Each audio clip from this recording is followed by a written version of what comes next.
Welcome to the series on the future of capitalism. I'm delighted to have you here.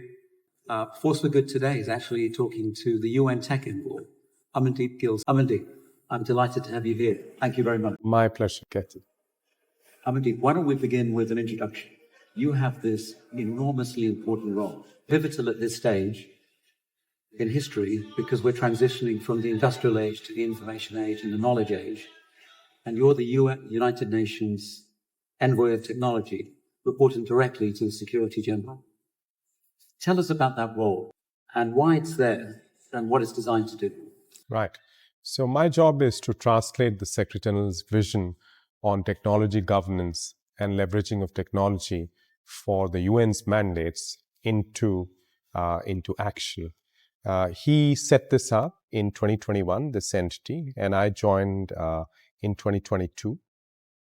For now, we are focused on a very important milestone, which is in September this year, and that's the Summit of the Future, where one of the key outcomes is a global digital compact, a once-in-a-generation charter of principles, of commitments, and potentially actions, and review and follow up to those actions on digital technologies. So that's one of those aspects of the Secretary General's vision that we are trying to translate into reality. Another one is on AI governance. So through an advisory body that the Secretary General set up a few months ago, advancing the international conversation on how to handle the risks and challenges of AI, how to harness its opportunities, what kind of enablers are needed to realize those opportunities, and what kind of functions and forms of international governance are needed to ensure that AI works for all of humanity. Those are just examples of some of the work that we are tasked to do for the UN. Would you make it personal for us? Why is it important to you to do this personally? So I trained as an engineer, and then I joined the diplomatic service. So I became a science diplomat focusing on strategic technologies and their misuse or their relationship with power in the international system, nuclear technologies, biological, chemical, and others. Then by the force of circumstance, I came back to my roots as an engineer, as an electronics and communications engineer, and started to dive more into digital technologies, into artificial intelligence. And one thing led to another, and I ended up helping the Secretary General with his high-level panel on digital cooperation in 2018, 2019. And here I am now. For me, this is a role which brings together the diplomatic experience, the engineering skills, and also the social science skills I've developed along the way in a nice manner. It is about creating, sustaining, nurturing a new institution. So there is a creative aspect to it that I like very much. And then there is an engagement aspect that I really love, talking with different stakeholders, not just governments, but also civil society, private sector. And this is what brought me here to CES in Las Vegas. You made some fascinating comments on the stage at CES about the role of technology. And you used a particular quote from Edward Wilson about the state of technology, institutions, and man. Would you repeat that and why you made it? Right. Wilson said that we have godlike technology, medieval institutions, and Palaeolithic minds. So essentially, there's a deficit, institutional deficit, and a human capacity deficit. Compared with the technology that we have today, we need to invest urgently in our analog institutions, in public institutions. We need to invest, in fact, reorient our education systems, teach our children differently, because the future of work is going to be radically altered with these new technologies. Our world, our societies are going to be shaped in ways that we can't even imagine today. So we need to step back and urgently focus on these institutional deficits. And this is not a task that's secondary, that's different from are other urgent tasks: addressing climate change, economic and social exclusion, accelerating progress on the SDGs. In fact, addressing those two deficits will help us accelerate progress on the SDGs and address these planetary problems. If I begin with the idea that we put forward as themes in our work on technology as a force for good, the report we also released here at CES, we talk about a more sustainable, secure, and superior future. The sustainable, if I ask you about that, today we have some of the world which is on the third or fourth generation of technology. They've been through the whole cycle, and some who haven't begun. Is part of your work to look at this divide and to see how we close this gap? Yes, absolutely. So this digital divide, this growing digital divide, is a serious concern. You have a connectivity divide, you have an access to devices, access to data, meaningful content divide, and you have now an emerging data and AI divide. None of the African countries are in the top 50 countries doing AI today. So this has implications for future productivity, future growth, and this should worry everyone. Even within societies that are relatively advanced, you have a small elite that is growing richer at an unprecedented pace, and then you have others that are getting left out.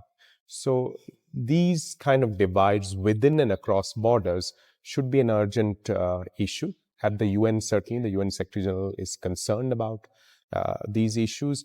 And again, part of the answer is investment in public institutions, in public education, in human capacity, better education, education which suffered a setback because of the COVID crisis, better health, because healthy children can learn better, they can perform better. So the kind of issues that you have focused on in your report under the label of human security, health, education, security from crime, etc. Those are kind of fundamental issues that will, if addressed well, help us overcome these divides. One approach we've seen is that people want to build walls. So the other side of the wall might be the people who have not benefited from the digital technologies, from the Industrial Revolution, even, who are poor. And on this side of the wall are the people who are on the third or fourth or AI generation now.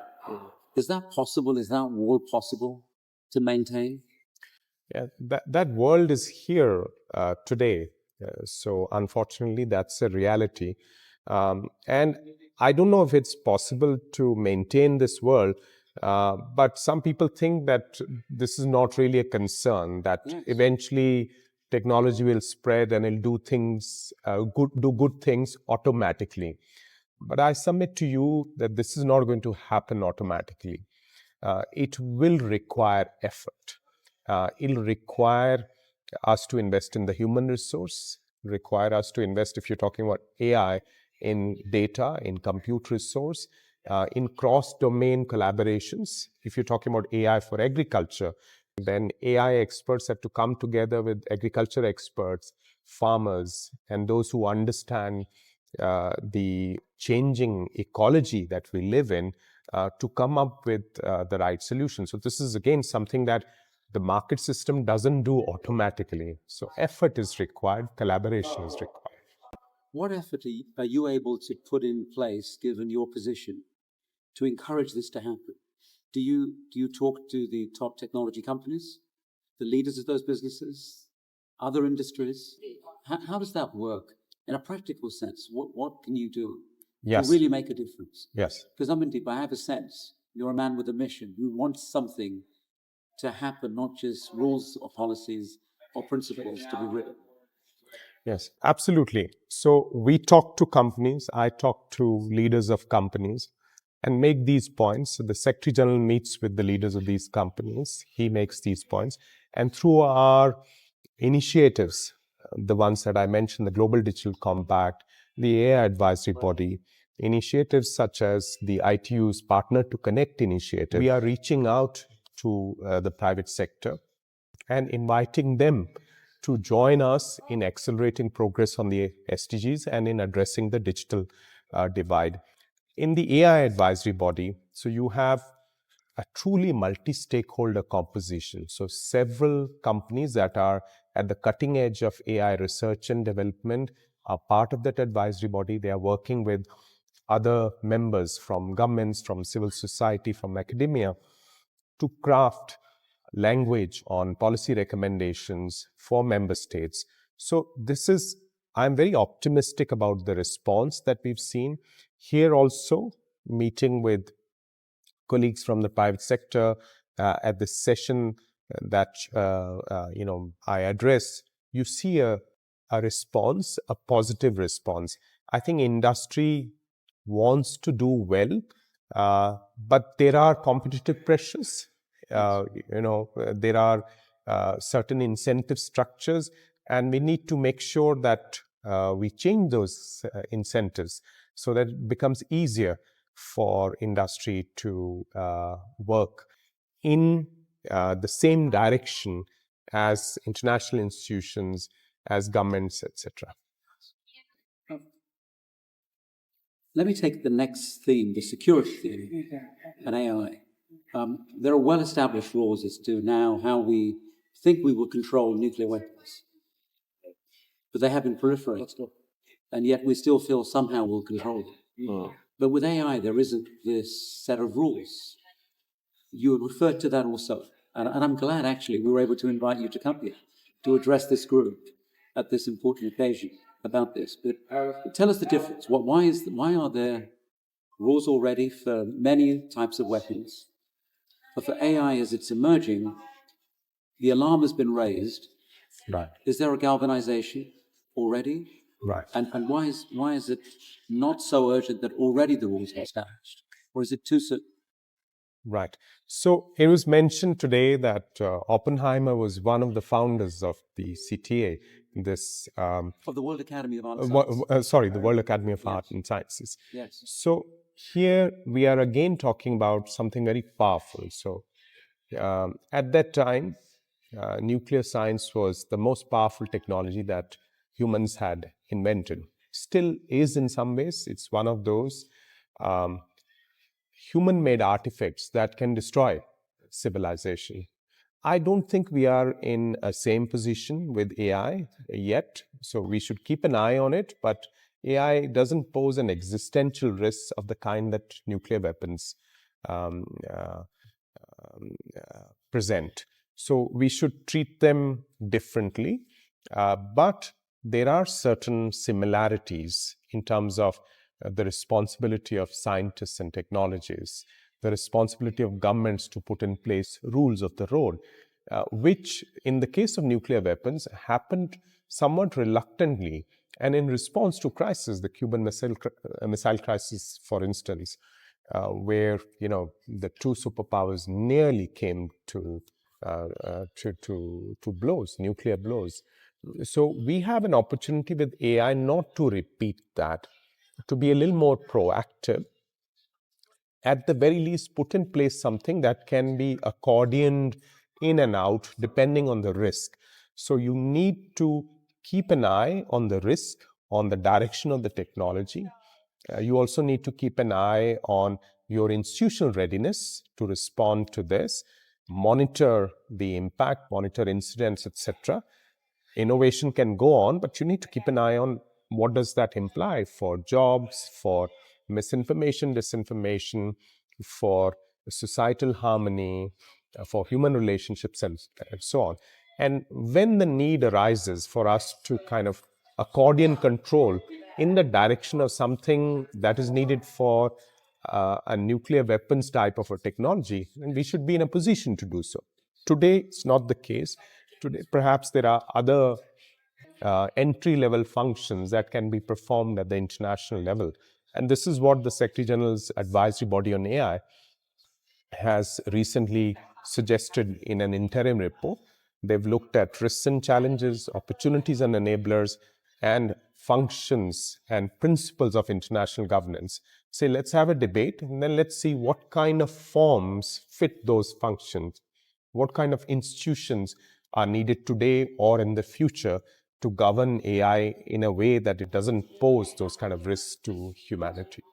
In the evolution of AI and the different incarnations or milestones, let's say, today AI is more a tool to support decisions.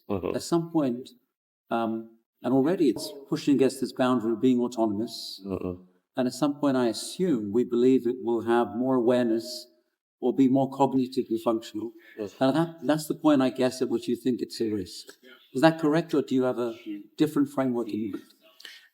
It's hard to tell at this stage because in some ways the science of AI is still in a rudimentary stage. The engineering has moved ahead.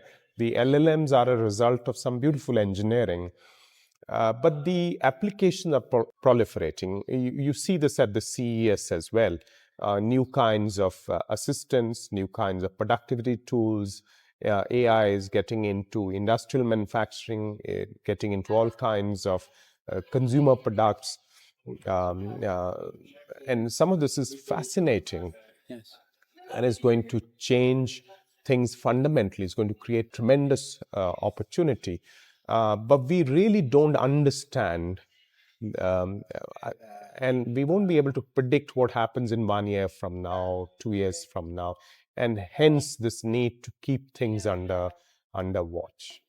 That would be interesting because if I can probe that a little bit more, and we look at the development of AI, we see it in our report as, at this stage, an important agent to level up the world, to address the first issue we mentioned of a sustainable, more equitable world where people get to participate. Do you see that too? Certainly, that possibility is there, and some countries are actually looking at it that way.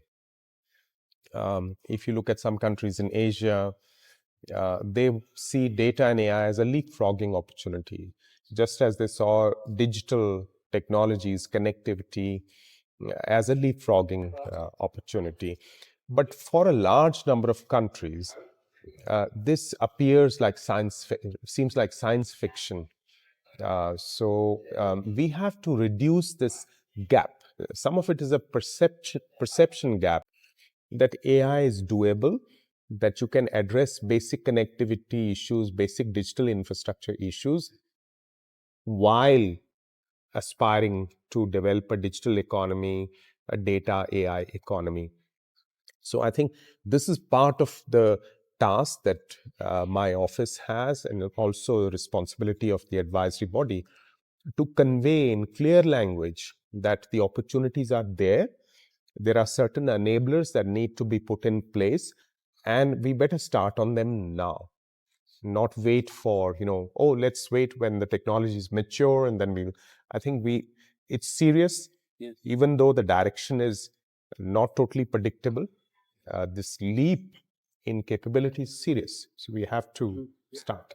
And Amandeep, is it different in this also this very dangerous way compared to the nuclear scenario, where in nuclear technology, it's the military, industrial, national complex that controls the technology, and then the international groups are trying to prevent the proliferation. This is the other way around. AI is proliferated. Now the question is, who will command it for perhaps cybersecurity issues, attack or defense, or for other things, and at which point is it autonomous and dangerous is far away, perhaps. But it's the other way around. The proliferation is already happening. Is that correct? That's where I think the analogy between nuclear weapons and AI becomes a little weak. There are set production pathways to nuclear weapons, and you can control those pathways. High enriched uranium, separated plutonium. So there are options for control. There are points where you can control this. In the case of AI, I guess the potential for control is around compute resource, GPUs of a certain capability, around certain kinds of human resource.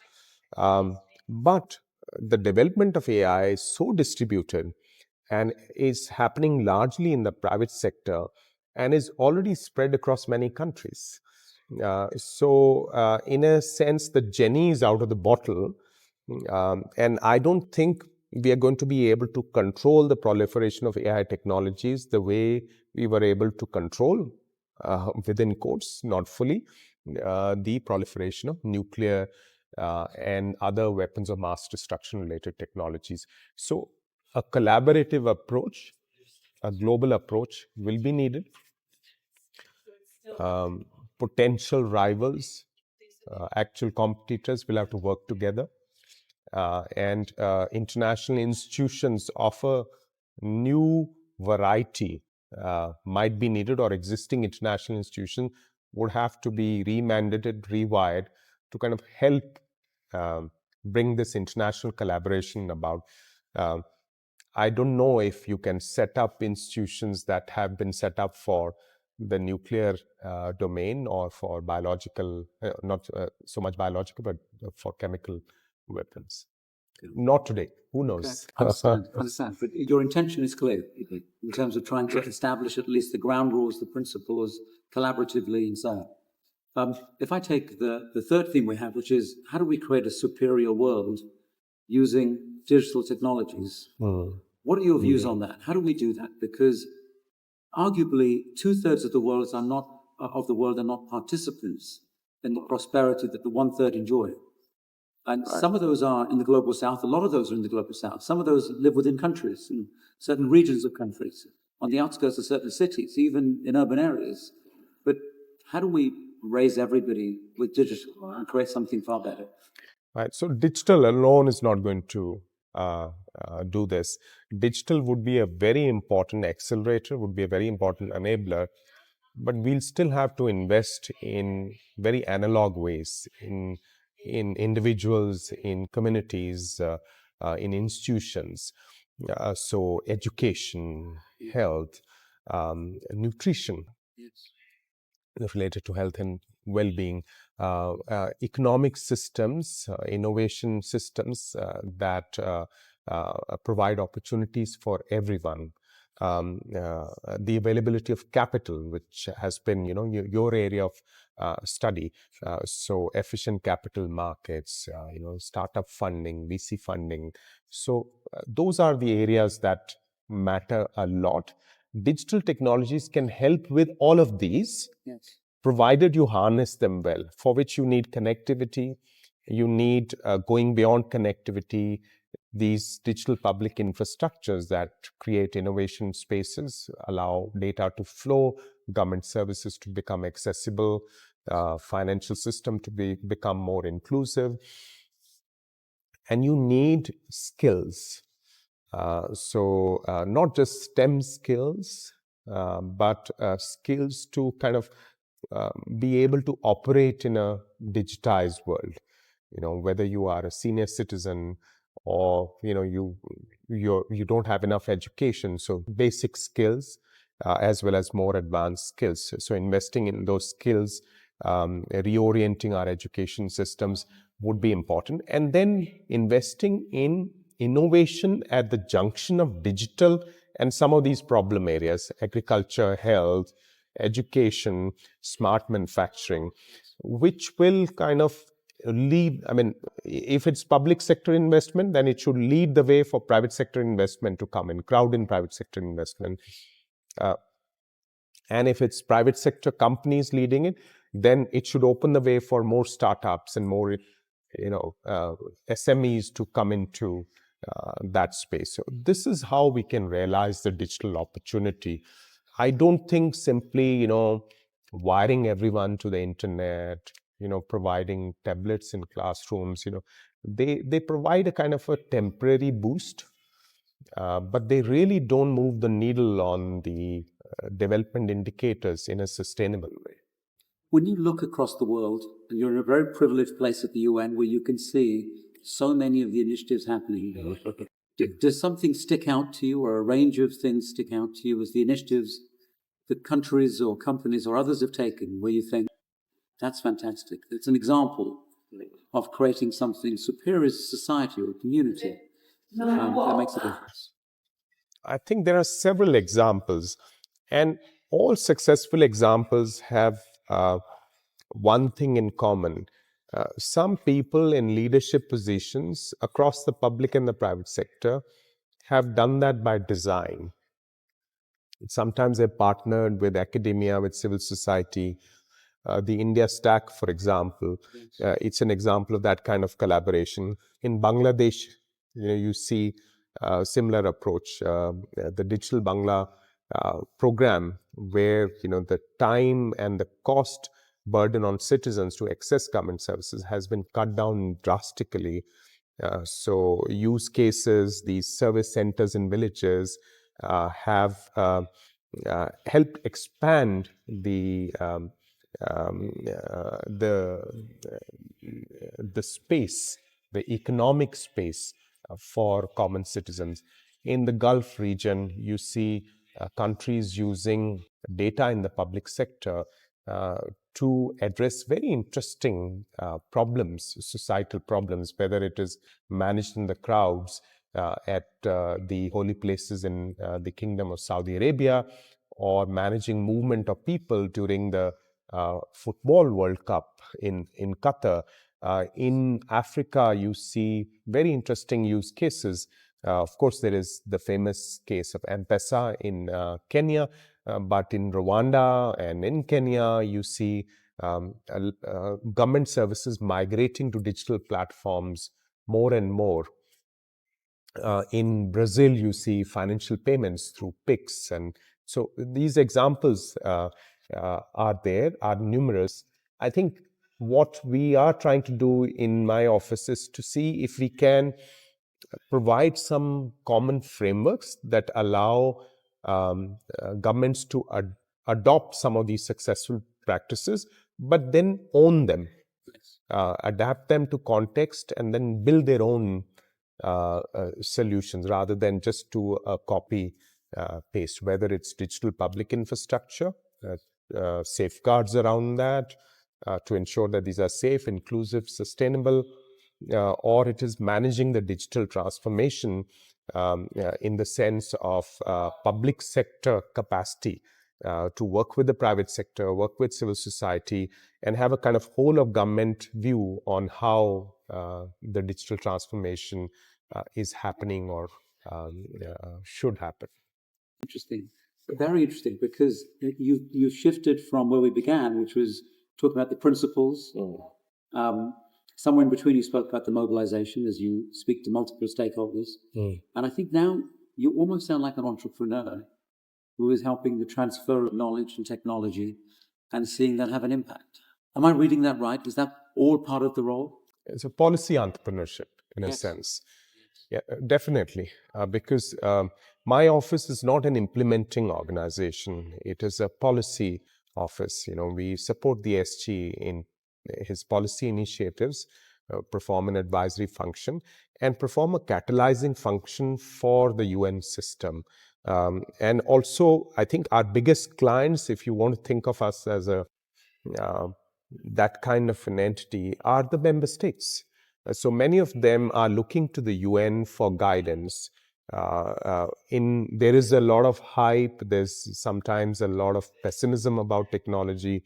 What's the right angle?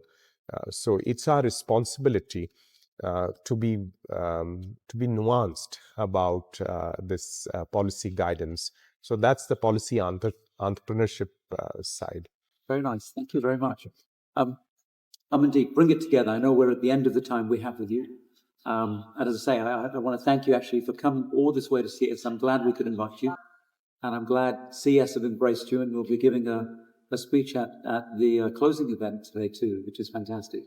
Tell me, what are you excited about that will make the biggest difference for the world in terms of your remit?